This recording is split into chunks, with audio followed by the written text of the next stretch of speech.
Hello everyone, welcome back to Ved C TET classes. तो आपको पता ही है हम यहाँ पर आपको सी टेट और यू टेट की तैयारी करवाते हैं। तो अगर आप हमसे जुड़ना चाहते हैं तो आप हमारा वेदाश्री लर्निंग ऐप डाउनलोड कर सकते हैं। वहाँ पर आप हमारी डेमो क्लासेस देख सकते हैं। और इसके अलावा अगर आप हमसे ऑफलाइन सेंटर में जुड़ना चाहते हैं तो आप हमारे ऑफलाइन सेंटर में आके विजिट कर सकते हैं, जो कि है कुसुमगीरा चौराहे पर हनुमान मंदिर के पास। तो चलिए शुरू करते हैं आज की क्लास। तो आपको पता ही है हमने यहाँ पर आपके MCQs की सीरीज जो है चालू कर रखी है। तो ये आप लोग को बहुत हेल्पफुल रहता है, क्योंकि आपको पता ही है कि जो हमारा हिंदी का पोर्शन है उसमें आपके पेडागोजी आती है हमारे 15 नंबर की, और 15 नंबर की हमारी व्याकरण आती है। तो पहले हम व्याकरण के कुछ MCQs सॉल्व कर लेंगे जिससे हमारे क्वेश्चन बनते हैं, उसके बाद हम लोग फिर उसका करेंगे। ठीक है, चलो आज यहाँ पे हमारा देखेंगे सबसे पहला जो हमारा क्वेश्चन है उस पर ध्यान दीजिए आप। पहला क्वेश्चन देखो क्या है। पहला क्वेश्चन कह रहा है कि निम्नलिखित में से ओष्ठ ध्वनि है, यानी कि यहाँ पर आपसे यह ओष्ठ ध्वनि के बारे में पूछ रहा है कि ओष्ठ ध्वनि कौन सी है। ओष्ठ मतलब क्या होता है, जहाँ पर हमारे जो है होठ क्या करते हैं आपस में मिलते हैं और उसकी वजह से जो ध्वनि निकलती है। ठीक है, तो वो वर्ण कौन सा है यही हमसे पूछ रहा है। तो यहाँ पे आप देखेंगे पहला है यहाँ पे लॉ, उसके बाद है रॉ, और यहाँ पर है सौ, और यहाँ पर है फॉ।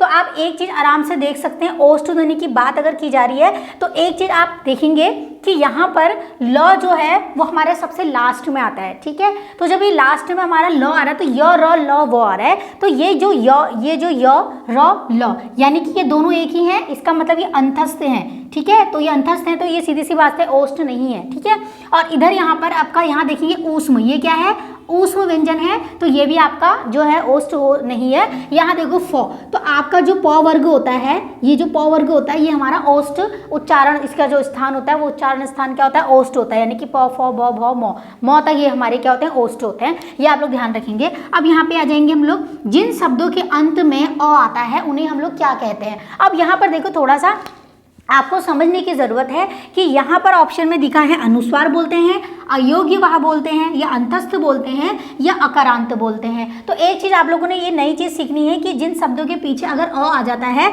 जैसे कि अनुस्वार, तो आपको पता है अनुस्वार हमारा ये होता है। ठीक है, अनुस्वार ये होता है, तो यह अ हो गए जो संस्कृत में हम लोग यूज़ करते हैं। अयोग वाह क्या हो जाएगा, अयोग वाह, ये बिल्कुल अयोग वाह यहाँ पे भी नहीं है। और उसके बाद अयोग वाह मतलब पता आपको पता ही है अयोग वाह हमारे क्या होते हैं, एक तो हमारे क्या होते हैं अनुस्वार, अयोग वाह, ये सारे हमारे स्वर होते हैं अंक अ वाले।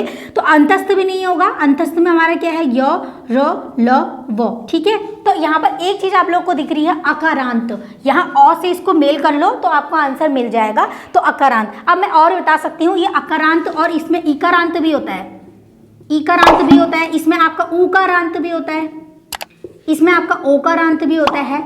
अब इसका मतलब क्या है, यहाँ देखो जो भी मात्रा लास्ट में अंत में आएगी वही क्या हो जाएगा, जैसे लास्ट में आपकी बड़ी मात्रा आ रही है तो ईकारांत हो जाएगा, लास्ट में छोटी की मात्रा आ रही है तो ईकारांत हो जाएगा, लास्ट में छोटे ऊ की मात्रा आ रही है तो ऊकारांत हो जाएगा। तो ये आप लोगों ने ध्यान रखना है। चलो अब यहाँ आ जाते हैं, निम्न में से कौन सा जो वर्ण है वो घोष है। अब यहाँ पे से आपको घोष वर्ण पे लिया है, तो सबसे पहले आपको घोषाघोष और घोष पढ़ना होना चाहिए। जैसे हमारा ये अघोष है और ये हमारे क्या है सघोष है।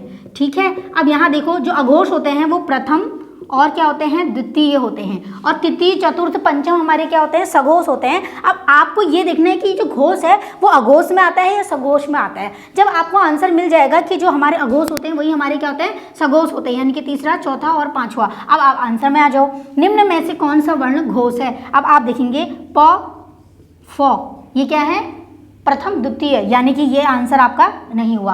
ट ठ मतलब प्रथम द्वितीय, तो ट भी आपका नहीं हुआ। अब यहाँ देखो प और फ यहाँ आ रहा है, तो सीधी सी बात है ये भी नहीं हुआ। अब क्या बचा द, यानी कि ट थ द, यानी कि त थ प्रथम हो गए, द ध न, ये क्या हो जाएंगे तीन के तीन सघोष हो जाएंगे। बात समझ में आ रही है, तो इन्हीं को ही हम लोग घोष बोलते हैं। अब चलो यहाँ चलते हैं आगे। क्वेश्चन नंबर 4 क्या कह रहा है, निम्नलिखित में से नवीन विकसित ध्वनियाँ। ये बहुत पूछा जाता है आपसे कि नवीन विकसित ध्वनि कौन सी है। तो आप यहाँ देखेंगे आपको ऑप्शन में दिया है ए औ उ ऊ और श श। तो आप देख रहे हैं कि ये जो सौ है ये हमारा प्राचीन से चलता हुआ आ रहा है। ए औ आपको पता है स्वर है, तो स्वर के बिना तो हम लोगों को कुछ है ही नहीं। तो आप यहाँ देखेंगे उ ऊ, ये भी हमारा स्वर है। तो अब बचा क्या हमारे पास ख और ग। जो ख और ग है यही हमारी नवीन विकसित वर्ण है, ये याद रखना है। क्वेश्चन नंबर 5 क्या कह रहा है, क्वेश्चन नंबर 5 क्या कह रहा है, ध्यान से पढ़ो। निम्नलिखित में से ओष्ठ ध्वनियाँ। अब आप लोग रुको और फिर आंसर दो। ओष्ठ ध्वनि क्या हो सकती है, अभी मैंने बताया यहाँ पे ओष्ठ ध्वनि आप लोगों को, तो आप लोगों ने निकाल दिया होगा। तो आपको एक दिख रहा है कि नहीं है पूछ रहा है, तो आप यहाँ देखो प फ, प तो है, ठीक है। फ ब भी है, भ मौ भी है। तो अब क्या बचा आपके पास, आंसर आपका तो आ गया, ठीक है। ये अलग हो गया, तो वर्ग हो गया, ठीक है, दंतई, ठीक है। तो तो वर्ग क्या हो जाएगा, दंतय हो जाएगा, दंतय ध्वनि है ना कि ओष्ठ्य है। चलो यहाँ आ जाते हैं।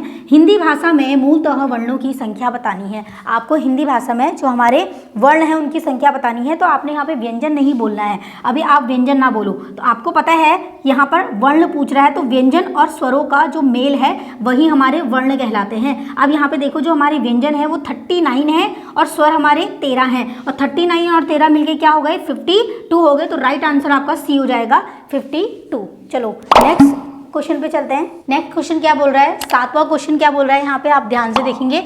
ए आई वर्ण क्या कहलाते हैं। यहाँ पर ए आई वर्ण के बारे में पूछा है कि ए आई वर्ण जो है आपके क्या कहलाते हैं। तो यहाँ दिखा है नासिक्य, मूर्धन्य, ओष्ठ्य और कंठ, तालव्य। तो आप यहाँ पे देखेंगे नासिक कौन से होते हैं, जो पंचमाक्षर होते हैं, यानी कि जिन्हें हम नाक से बोलते हैं, जैसे कि आपका अणो, अंगो है, अयो है, मो है, नो है, अणो है। तो ये हमारे नासिक के होते हैं। और ओष्ठ मैंने आप लोग को बताया है, ओष्ठ हमारे जो पौ फौ वाले होते हैं, पौ वर्ग होता है वो होते हैं। और मूर्धन्य हमारे वो होते हैं जो हमारे टौठो वगैरह होते हैं, ठीक है। तो अब हमारे पास क्या आ गया, अब हमारे पास आ गया कंठे तालव्य, यानी कि ये जो स्वर होते हैं ये हमेशा आपके दो उच्चारण स्थान से बने होते हैं, ठीक है। हमेशा एक बात याद रखना, ये दो उच्चारण स्थान से बने होंगे। तो यहाँ पर कंठ और तालव्य, जो ए आई वर्ग है वो हमारा कंठ और तालव्य से मिलकर बने हुए हैं, ठीक है। चलो अब यहाँ चलते हैं। तो राइट ऑप्शन हमारा क्या हो जाएगा, ये हो जाएगा डी। अब यहाँ चलते हैं, निम्नलिखित में से किसे हिंदी का मानक वर्णमाला में स्थान नहीं दिया गया है। ये पूछ रहा है कि यहाँ पर ऐसा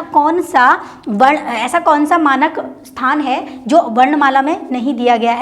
यहाँ है लृ, यहाँ है कृ, यहाँ है श्री, यहाँ है अणो, ठीक है। तो यहाँ पर हमारा आप देखेंगे जो क्री है, जो श्री है और ये जो अणो है, इसमें हमारा ये लृ, आपको पता है कि हम लोग हिंदी में अपना वर्णमाला में इसका योग करते हैं। ये क के नीचे री लगी हुई है, ऐसे करके री लगी हुई है, और ल के नीचे यहाँ पर क्या लगी है, री की मात्रा लगी हुई है, सॉरी ये री, इस तरीके से। अब यहाँ अणो आपको पता ही है, अणो तो हमारी वर्णमाला में है ही। अब यहाँ पर देखो श्री, ये जो श्री है ये हमारे यहाँ वर्णमाला में नहीं है। आपको पता है कि जब आप ऐसे लिखते हो श, फिर आपको क्या लिखते हो यहाँ पे ऐसे करके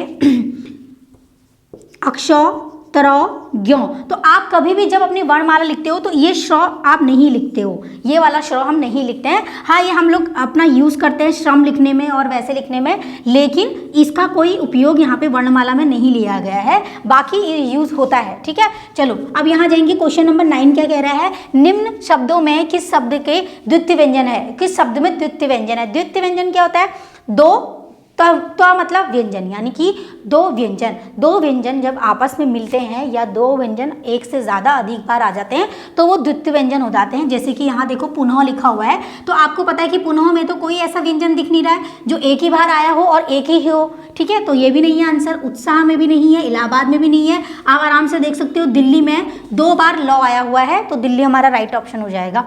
अब यहाँ चलते हैं, क्वेश्चन नंबर 10 क्या कह रहा है। क्वेश्चन नंबर 10 कह रहा है कि हिंदी शब्दकोश में जो अक्षर है उसका क्रम जो है वो किस वर्ण के बाद आता है। ये है आपका शब्दकोश, ना कि वर्णमाला। जब हम वर्णमाला पढ़ते हैं तो अक्षर हमारा लास्ट में आता है, और जब हम शब्दकोश पढ़ते हैं, ये मैंने आपको समझाया है पहले भी। तो यहाँ देखिए क, छ, त्र और ज्ञ। तो आपको पता है अक्षर, तर और ज्ञ ये संयुक्त व्यंजन है, और संयुक्त व्यंजनों को क्या करा जाता है, तोड़ा जाता है। जैसे मैं यहाँ लिखूँ अक्षर, तो ये क और किससे बना हुआ है, ये वाले श से बना हुआ है। तो सीधी सी बात है, इस क के बाद क्या आ रहा है, अक्षर आ रहा है। तो राइट ऑप्शन यहाँ पर क्या हो जाएगा, क, ना कि आपका त्र हो जाएगा, ठीक है। अक्षर, त्र, ज्ञ। तो आप यहाँ पे ऐसे नहीं बोल सकते कि त्र के बाद आता है अक्षर त्र, या उससे पहले आता है, ये क के बाद आता है। चलो इतना हो गया आप लोगों का। चलो अब हम लोग तो आज की वीडियो में आप लोगों के लिए इतना ही था। मिलूंगी मैं आपसे नेक्स्ट लेक्चर पे नेक्स्ट टॉपिक के साथ, तब तक के लिए धन्यवाद।